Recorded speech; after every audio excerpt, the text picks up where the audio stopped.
Tocayo, muchas gracias por estar con nosotros, muy amable, ¿eh? Gracias a ti. Muchas gracias. A Bueno, ver, vamos primero que nada. En una primera aproximación, ¿cómo ves los resultados de México en la evaluación de PISA? bueno, los resultados son malos y confirman una tendencia y una posición de largo plazo desde que inició la prueba PISA. Un poco para información de tu audiencia, Sí, la sí. prueba PISA es un examen que se aplica desde el año 2000 en tres áreas de conocimiento: lectura, matemáticas y ciencia. Y se aplica cada 3 años. Se suspendió en el 2021, en 2021 por la pandemia, y se postergó, digamos, al 2022. Y lo que leímos ayer son los resultados de la última evaluación. Y en todas las evaluaciones, México más o menos ha salido igual durante los 22 años de aplicación de la prueba. Entonces, lo que hace esta prueba es que confirma los malos resultados de largo plazo de la educación en México para los jóvenes entre 15 años y 16 años de edad. 15 años 3 meses, 16 años 2 meses de edad. Bien, ahora, esta prueba en otro contexto debiera de ayudarnos para señalar las áreas de oportunidad en materia educativa, supongo. Por supuesto. Y no, cosa que aparentemente no hemos hecho porque estamos prácticamente en el mismo lugar. Claro, estamos en el mismo lugar. La prueba confirma, digamos, esta muy baja situación de México en relación con el resto del mundo en el mapa de la educación mundial. No cambia en realidad la tendencia, ¿no?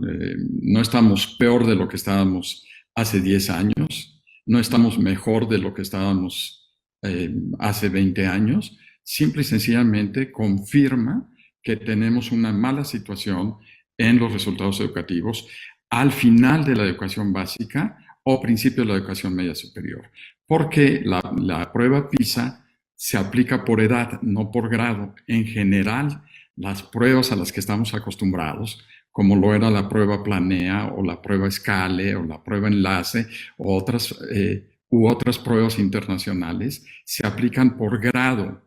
Esto quiere decir sexto de primaria, tercero de secundaria, tercero de preparatoria, etcétera. Esta se aplica por edad.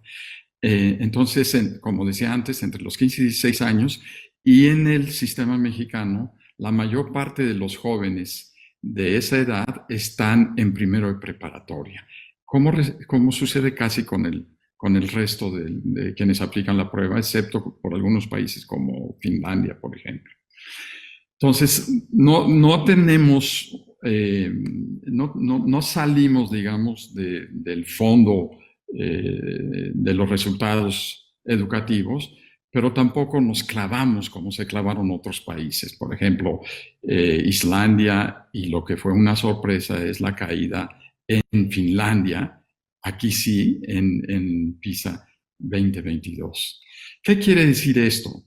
Quiere decir que no importa el régimen político, porque durante estos 22 años hemos pasado por diferentes regímenes de gobierno, Sí. bajo, digamos, la batuta de diferentes ideologías o partidos políticos, tanto del PRI como del PAN, como ahora de Morena, y estamos más o menos en la misma situación.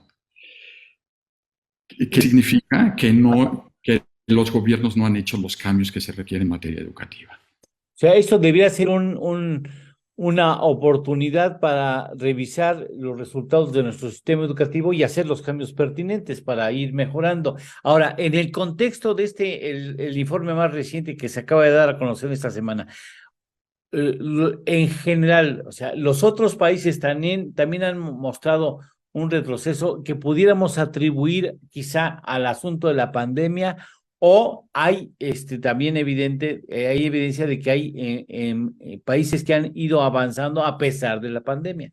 Sí, mira, en general los países que mostraron los mejores resultados son países que consistentemente han mostrado mejores resultados, que son los asiáticos.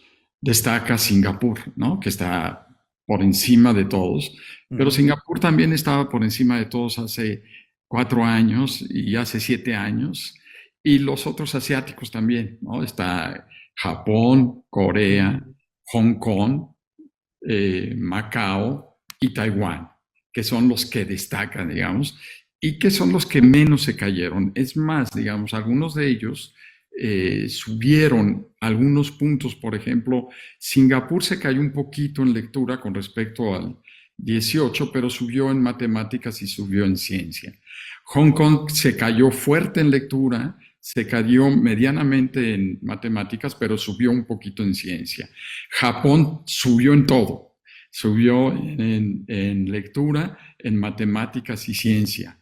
Corea subió, quedó prácticamente empatado en lectura, en matemáticas y subió mucho en ciencia. Y estas son las historias de éxito en cuanto a los resultados educativos en esta prueba. Ahora, para los que son muy malas noticias en realidad, peor que para Latinoamérica y peor que para México, es para un grupo importante de países de Europa. Dentro de los que destacan, como mencionaba antes, Finlandia, que por años fue considerada como la mejor marca. Esto de alguna manera los derrumba, digamos, del trono de la mejor marca en términos de los resultados de esta prueba estandarizada, de la mejor marca de la educación preuniversitaria. México, de los países de Latinoamérica que están en la prueba, es el país que más se cae, o uno de los países que más se cae. Pero no se cae tanto como se cayeron los europeos. Y los europeos y los latinoamericanos se cayeron en gran parte por efecto de la pandemia. Así como tenemos muy malas noticias para toda Latinoamérica, excepto quizá para Chile y Uruguay, que son las mejores marcas de Latinoamérica, por lo menos en esta prueba.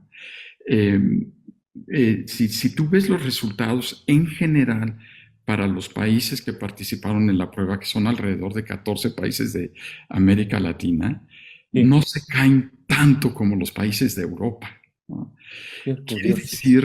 Quiere decir que la pandemia, fíjate esta contradicción, la pandemia aparentemente afectó más a los países de Europa, que casi no cerraron las escuelas, que a los países de América Latina como México, que cerramos durante más de 70 semanas las escuelas.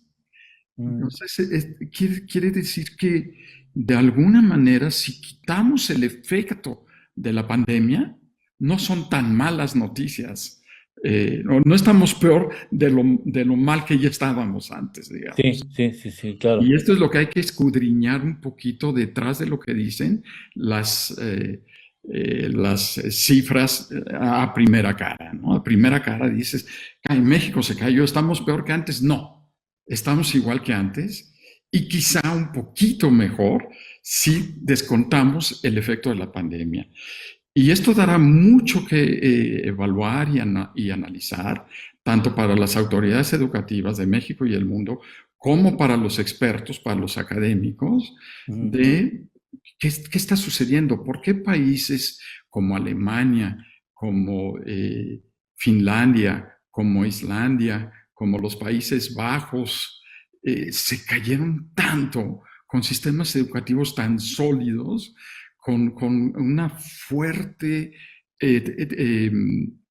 apoyo tecnológico y digital a la educación. Se cayeron mucho más de lo que se cayeron los países de América Latina. Oye, hay otras fuerzas que...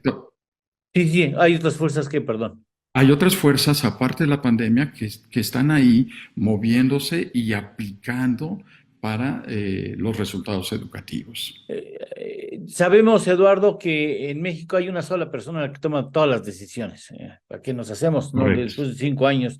Correcto. Vamos a suponer que tú fueras esa persona y que te acaban de dar el resultado de PISA. ¿Tú qué recomendarías o qué hubieras hecho o qué tendrías que hacer ya teniendo los resultados? Mira, lo que ellos te van a decir, y creo que lo están diciendo, y ayer de alguna manera la CEP en su comunicado de prensa lo dijo, que derivado precisamente por esta situación de largo plazo, lo cual es cierto, ¿no? Los malos resultados han estado ahí durante 22 años, que por esta situación de largo plazo, por eso ellos han iniciado una transformación en el modelo educativo.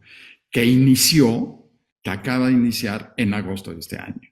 Y que entonces tenemos que esperar unos 3 o 4 años o 6 años para saber los resultados. Lo mismo dijo Fox al principio de la prueba PISA, por ahí de los años 2001 y 2004, cuando se dieron a conocer los resultados de 2000 y 2003 de PISA. Lo mismo se dijo, vamos a estar mejor en el 2006. Y luego con la transformación educativa de Calderón se dijo lo mismo. Y luego tú recordarás, en la de Peña se dijo exactamente lo mismo. Y la verdad las cosas es que no ha pasado nada a pesar de esos cambios.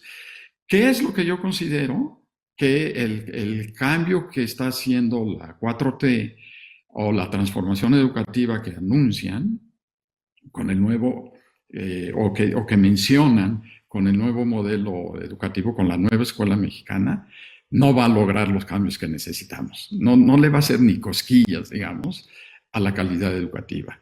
En mi personal punto de vista, creo que nos va a colocar en una situación peor. ¿Por qué? Porque los resultados que vimos ahorita en el 22 no son efecto del gobierno de la 4T, ¿no? Porque los cambios profundos de la 4T en materia educativa apenas entraron en vigor este año, agosto, ¿no? Entonces, sí, efectivamente, no es culpa de ellos, por supuesto que no, en eso tiene razón la SEP, pero tampoco creo yo que es lo que ellos han propuesto como nuevo modelo educativo de la nueva escuela mexicana nos va a sacar adelante. Como tampoco nos sacaron adelante los cambios de los otros gobiernos. Ni el de Zedillo, desde Salinas, que son los cambios del México moderno, nos han sacado adelante en el tema educativo. No es tanto... y esa es la clave, la educación es la clave en muchas cosas del éxito económico de una nación, está en la educación. No está, me asombra, híjole, lástima que ya tenemos esa presión del tiempo, pero me asombra, por ejemplo, cómo actúan los europeos cuando hay un accidente en carretera. ¿Cómo actúan los japoneses cuando hay un accidente en carretera?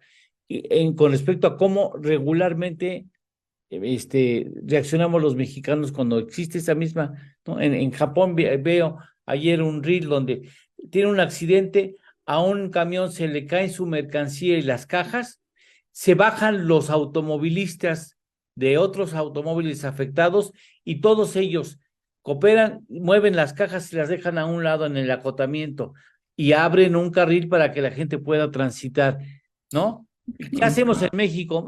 Pues hasta llegamos a los familiares, acaba de corromperse un pinche coche con pollo, cabrón. Y entonces van todo el mundo a la rapiña, se lo llevan a su casa y hacen un caldo de gallina.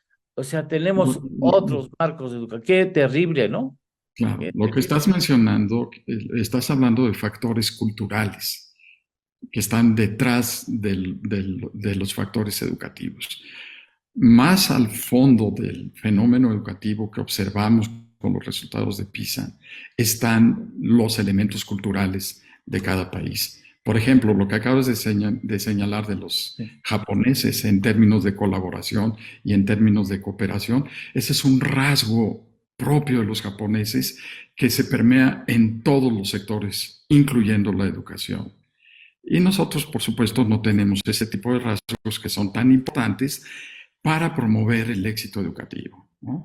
Y también es cierto, lo dijiste en términos cómo reaccionan los europeos. Yo recuerdo que cuando se dieron a conocer los resultados de PISA 2000, México salió muy mal y Alemania salió muy mal. Los alemanes se sorprendieron e iniciaron una profunda transformación educativa, siendo autocríticos, estamos muy mal, necesitamos cambiar.